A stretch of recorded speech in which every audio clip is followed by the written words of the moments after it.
Graça e paz, abençoados. Voltando aqui, tabernáculo humano, o tabernáculo divino, parte 16. Então, abençoado, nós estamos completando e trazendo, dando uma pitada de novo nos estudos, para poder você estar bem entendido acerca do tabernáculo. Nós estamos buscando explicar da melhor forma possível. Por quê? Porque a partir do entendimento do que é o tabernáculo, você vai poder entender muitas representações bíblicas, muitas palavras bíblicas, e você vai entender o sentido de Deus na criação em relação ao homem. Qual era o propósito de Deus? Qual a linguagem de Deus? Então, pela linguagem do tabernáculo, após o pecado do homem, aonde Deus traz por meio de Moisés, nós vamos ver aqui agora. Então, eu falei que Cristo veio habitar, que Deus veio habitar no homem, ele veio tabernacular por meio de Cristo. Então, lá no livro de João, capítulo 1, vamos lá no livro de João, aonde fala que Cristo veio tabernacular. João, capítulo 1, verso 14. João 1, 14. Evangelho de João 1, no verso 14. Diz aqui, ó: e o verbo se fez carne e habitou entre nós, ou tabernaculou. Habitar é fazer tabernáculo, é morar numa casa, fazer uma residência, uma morada, né? Jesus falou: aquele que me ama será amado do meu Pai, e eu também o amarei e me manifestarei a ele, e farei nele morada, ou tabernacularei nele. Então faremos nele morada. Então, tanto Deus, o Pai, quanto o Filho, faz morada no homem que se sujeita à palavra do Pai. Então aqui mostra Jesus, o Deus vivo, tabernaculando sobre a natureza humana. Diz aqui, Evangelho de João 1,14, diz assim: e o verbo se fez carne e habitou, ou tabernaculou entre nós, e vimos a sua glória como a glória do unigênito do Pai, cheio de graça e de verdade. Então, agora vamos para João capítulo 18, ainda no mesmo livro. João, no capítulo 18, Evangelho de João, capítulo 18, no verso... João capítulo 18, vamos no verso 16 ao 18. Diz assim, do verso 16 ao 18. João capítulo 18, verso 16 ao 18. Diz assim: e Pedro estava à parte afora e saiu à porta. Saiu então outro discípulo que era conhecido do sumo sacerdote e falou à porteira, levando Pedro para dentro. Então a porteira disse a Pedro: não és tu também um dos discípulos desse homem? Disse ele: não sou. Ora, estava ali os servos dos servidores que tinham feito brasas e se aquentavam, porque fazia frio.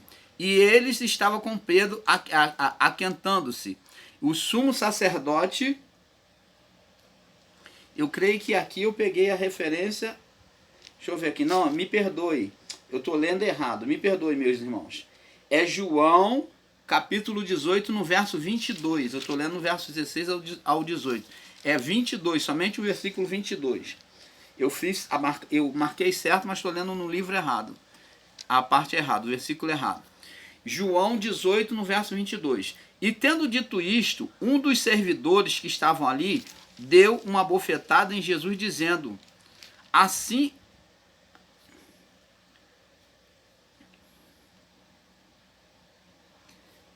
Espera aí. João 18 ao 22. 18 ao 22.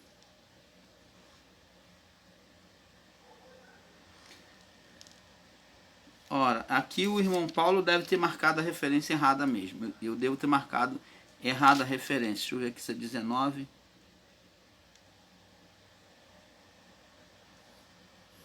Eu marquei a referência errada, me perdoe, meus irmãos. Aqui houve uma marcação da referência errada. Então, nós vamos ver então, lá no livro de Êxodo 25, do 8 ao 19, aonde Deus institui a Moisés para fazer o tabernáculo. Então, a primeira parte em que, o momento em que Deus pede para construir um tabernáculo, ele pede a Moisés, então ele fala para ele construir aqui aonde surge o tabernáculo. Êxodo 25, 8, 9. Êxodo 25, 8, 9. Diz assim: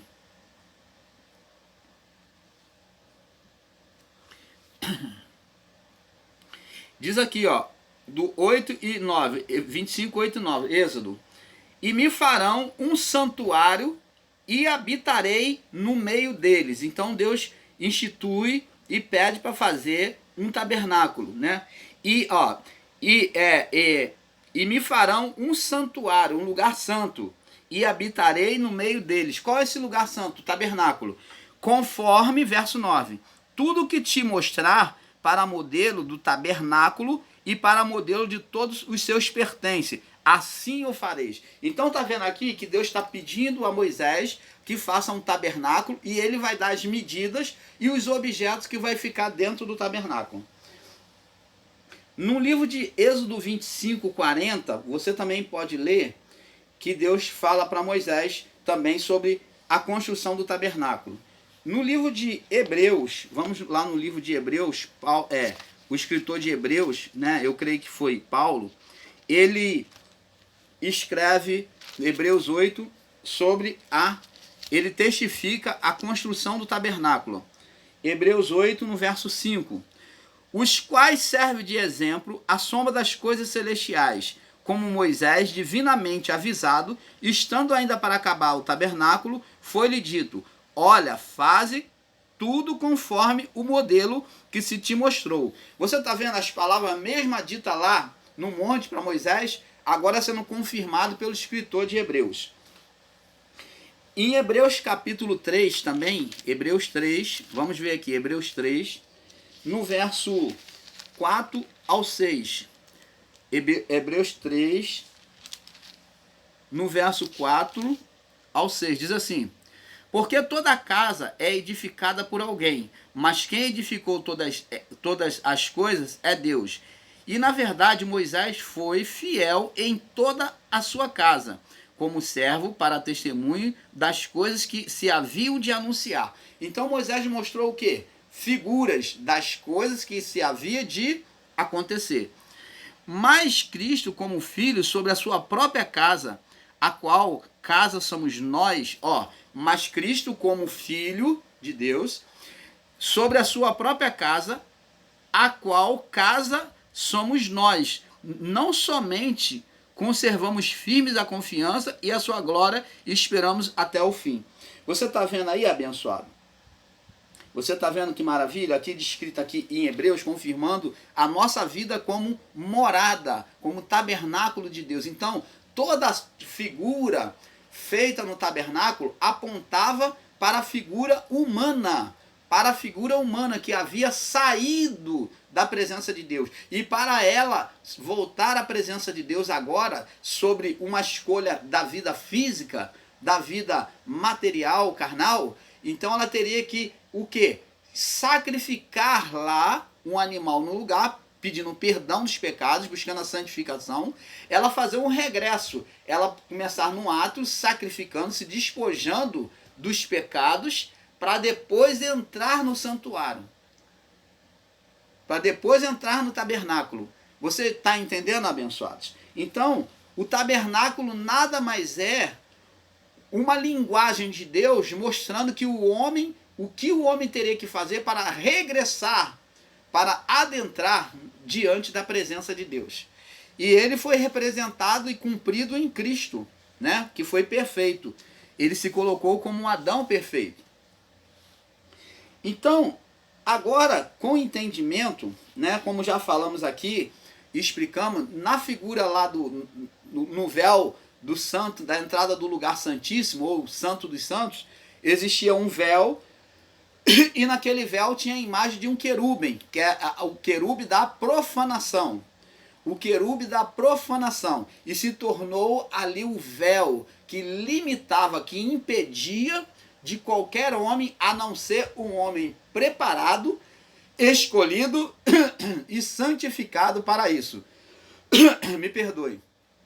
Que era o sumo sacerdote. Esse sumo sacerdote era escolhido anualmente entre os sacerdotes. Anualmente, cada ano se escolhia um sacerdote para agir como sumo, como sacerdote principal para entrar no Santo dos Santos. E ele tinha que estar altamente preparado em santificação para não morrer fulminado ao entrar no lugar santo e principalmente no lugar santíssimo.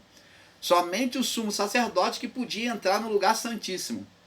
Então, abençoados, é isso que temos que entender. Tinha que haver uma preparação muito grande. Nesse véu existia a imagem do querubim, da profanação. Então esse querubim ficou ali como opositor, como obstáculo para todo aquele que entrasse impuro, morresse fulminado, sofreria uma condenação. Esse véu demonstrava a oposição, o empecilho, o obstáculo que estava entre o homem e Deus, o condenador ou o adversário, o opositor, que era a figura do querubim caído, que era o querubim caído na representação de Adão. Então ali tinha a imagem do querubim, o espírito que estava sobre Adão. Esse querubim era o acusador, era o empecilho que impedia o homem de poder ter liberdade de entrar diante de Deus. Para isso, o sumo sacerdote tinha que estar extremamente preparado, senão morreria fulminado. Então, quando Jesus cumpre a cruz, como já falei, o véu é rasgado, esse véu do Santo dos Santos, que é essa cortina, aonde havia a imagem do querubim, do opositor, do acusador, porque aquele querubim é que vem condenar o homem, né? Condenar o homem pecaminoso. Então, agora, essa cortina é rasgada, não existe mais obstáculo. Se é rasgada de alto a baixo, é porque não há mais condenação que vem do alto.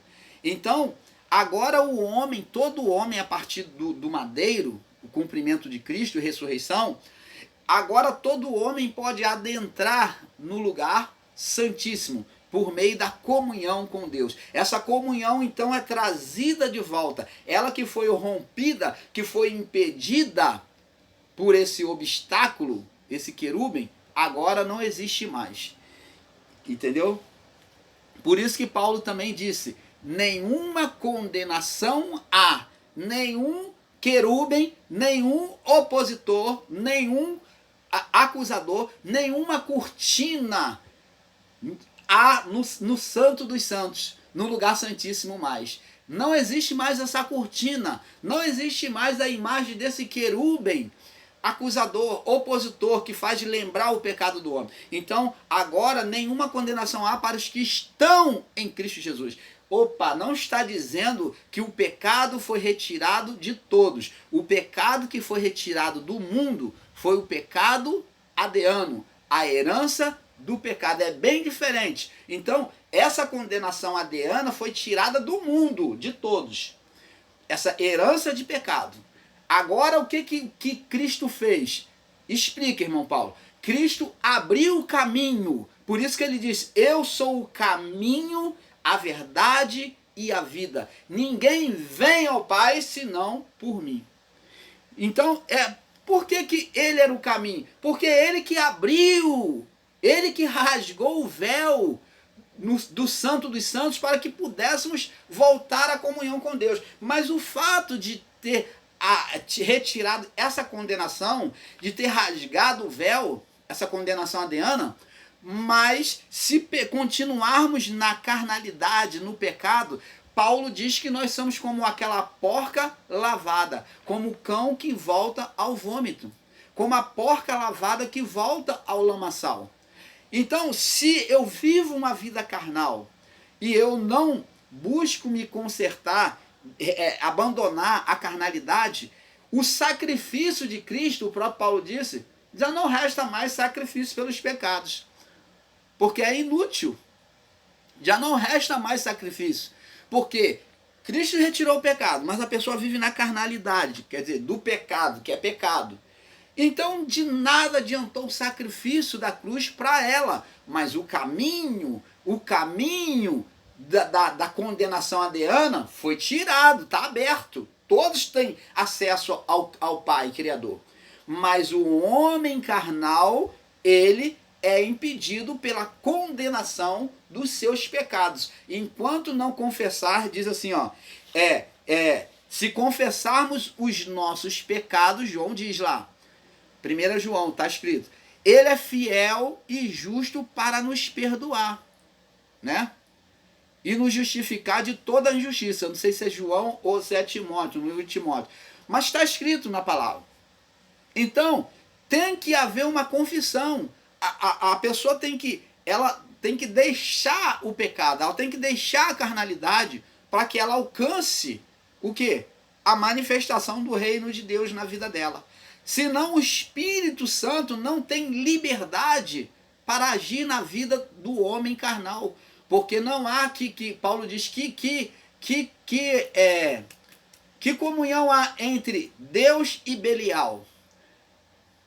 Não tem comunhão. Então, não tem como o Espírito Santo se mover na minha vida para produzir o bem, a manifestação de Deus, enquanto eu viver a carnalidade. Eu tenho que abandonar a carnalidade para que então seja aceito por Deus, que o Espírito Santo toma a liberdade de atuar na minha vida e mostrar o benefício do reino de Deus sobre mim. Porque é ele, o Espírito Santo, é que mostra, que manifesta o reino de Deus a nós. Sem o Espírito Santo, ninguém vai ver a Deus. Sem o Espírito Santo, você não pode ver a manifestação de Deus.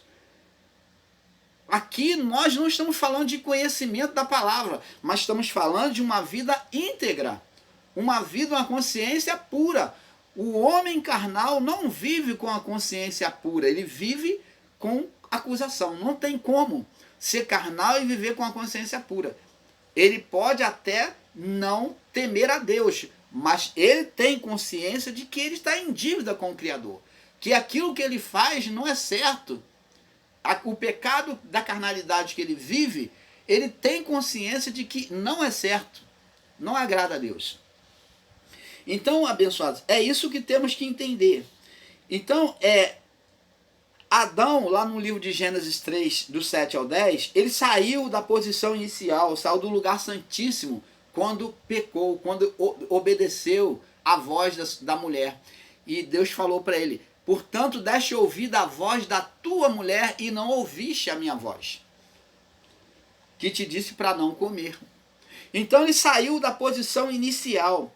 E agora, o homem, Deus faz agora, essa atuação de Adão, Deus mostra agora pelo mundo físico que ele escolheu. O que Deus faz? Retira Adão do Éden, tirado da comunhão. O Éden espiritual ali, ele representava comunhão. Então ele foi expulso, Deus coloca querubins, representando o primeiro estágio do tabernáculo da parte coberta, que é o lugar santo, aonde existia querubins no teto, na parede. Ali está os querubins, que é a representação do estado da alma do homem que entrou em condenação, que sem a santificação ninguém poderia ver a Deus. Por isso que diz, buscai a santificação. Santificação por onde? Pela alma, sem a qual ninguém verá a Deus. Então a alma, ela tinha que estar santificada. Ela tinha que ter uma sã consciência, a pessoa, para poder estar diante de Deus. Ela estaria num lugar santo. Após isso, nessa comunhão de oração com Deus, a pessoa ela é elevada ao Santo dos Santos. É isso que acontece quando entramos na presença de Deus em oração. Entramos de forma racional, como se estivesse entrando pelo átrio. oramos, Senhor, meu Deus e meu Pai, ô Pai, Criador, Rei dos Reis, Deus excelentíssimo, Deus altíssimo. Cada um tem uma forma de orar. Começamos a orar de forma racional, né? De forma racional ou mecânica, você pode dizer. Mas após isso, Deus espera de nós que venhamos entregar o nosso coração, mergulhar, entrar na oração, não pelos lábios, como Jesus falou, esse povo me louva com os lábios, de forma mecânica, né? De forma mecânica, esse povo me louva com os lábios, mas o coração ou a alma está longe de mim. Então, agora o que Deus espera de nós ao entrarmos na oração é que após isso venhamos derramar a nossa alma diante dele. É aí que a alma se coloca no lugar santíssimo, ela começa a se aproximar. Quando falamos pela alma, colocamos o nosso coração diante de Deus, agora estamos orando de forma espiritual. Pedir, átrio. Buscar, alma. E o quê? Bater, espírito. Então, ao entregar o nosso coração, nós batemos diante da presença de Deus. Alcançamos e somos levados ao santo dos santos. Quer dizer, estar diante da presença de Deus, do monte de Deus em espírito de oração. Você está entendendo, abençoados? É isso que o irmão Paulo está buscando explicar para você. Então, cada parte eu tenho explicado de uma maneira mais clara para que você entenda. Eu tenho buscado explicar de uma maneira mais clara para você entender. O tabernáculo foi como eu te falei para você, o tabernáculo de Deus é o homem. Então, a palavra diz que o corpo do homem foi olhado como tabernáculo de Deus. Eu vou trazer aqui algumas referências. Vamos lá no livro de 1 Corinto. No livro de 1 Corinto. No capítulo 3, 1 Coríntios capítulo 3, aonde Paulo vai falar para nós, no verso 16 e 17, diz assim: não sabeis que vós sois templo de Deus, ou habitação, ou tabernáculo, que é a mesma coisa. Não sabeis que vós sois templo de Deus, ou habitação, ou tabernáculo de Deus, e que o Espírito Santo, ele tabernacula em vós, ou habita em vós? O Espírito Santo, ele tabernacula, tabernacula em nós, ele habita em nós.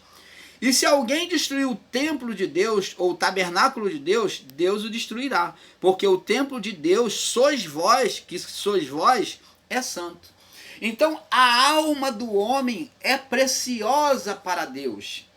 E existe irmãos aí, ensinadores em graça, que está extinguindo a alma. Dizendo que morreu, acabou, que o espírito vai para Deus. E a alma? Ah, não, eles excluem. A alma sai da existência. É isso o ensino deles. Mas aqui está dizendo que o tabernáculo de Deus sois vós. Quem é a vida humana? Quem é a vida humana? A alma. E quem somos nós? A alma.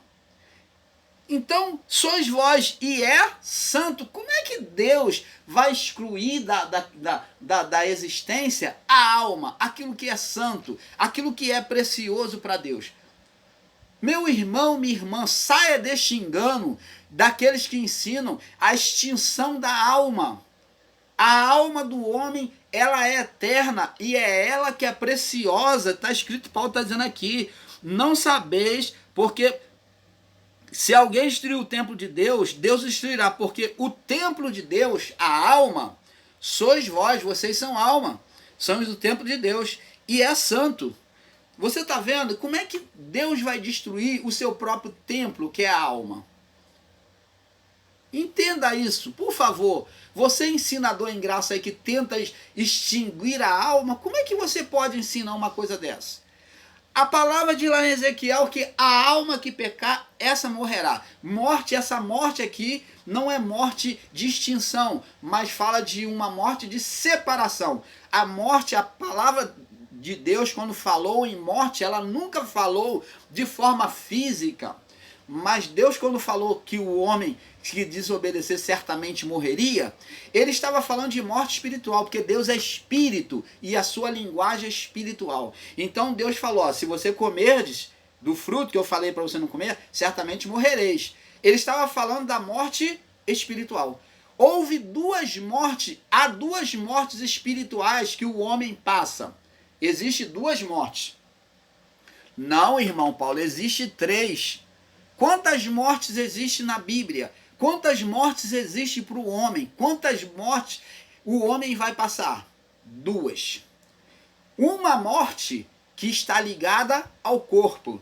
Então, preste atenção. A vida do corpo está ligada à alma. Quando o homem ele morre nesta vida, no corpo, a alma dele vai ter um destino. Ou diante do trono de Deus, ou vai para o fogo eterno, ou para a separação de Deus. Vamos explicar. Adão, quando pecou, ele foi separado, o mundo de Adão até a cruz, ou até o madeiro, a criação ficou separada de Deus. Aonde? Na alma. Uma alma incapacitada de orar por meio do Espírito, pela comunhão com Deus. O espírito humano não tinha mais condição por causa da alma. Quem morreu foi a alma. E ela fez uma ruptura, ela fez uma separação do espírito do homem. O espírito do homem passou a existir somente para continuar a vida, trazer vidas. Mas para a comunhão direta com Deus, não. Ficou preso ao mundo físico. Esse espírito ficou junto à alma, preso à condição do mundo físico. Agora, quando Cristo cumpre a cruz, esse espírito, essa alma sai do estado de condenação e esse espírito acontece como se houvesse uma libertação do espírito. Ou o espírito passou a ser aceso. Ele passou a funcionar, porque agora a alma sem condenação, o homem podia falar com Deus. Você está entendendo? Então, a alma é o que é o bem mais precioso, a alma humana é o bem mais precioso que Deus ele espera receber de volta. Ele espera receber, ele formou, ele diz na sua palavra, todas as almas são minhas. O que é todas? Todas é todas, seja ímpia ou seja santa. Se ela é ímpia, ela vai ser purificada pelo fogo, para então retornar para Deus. Se ela é pura, ela vai direto para Deus, na sua morte.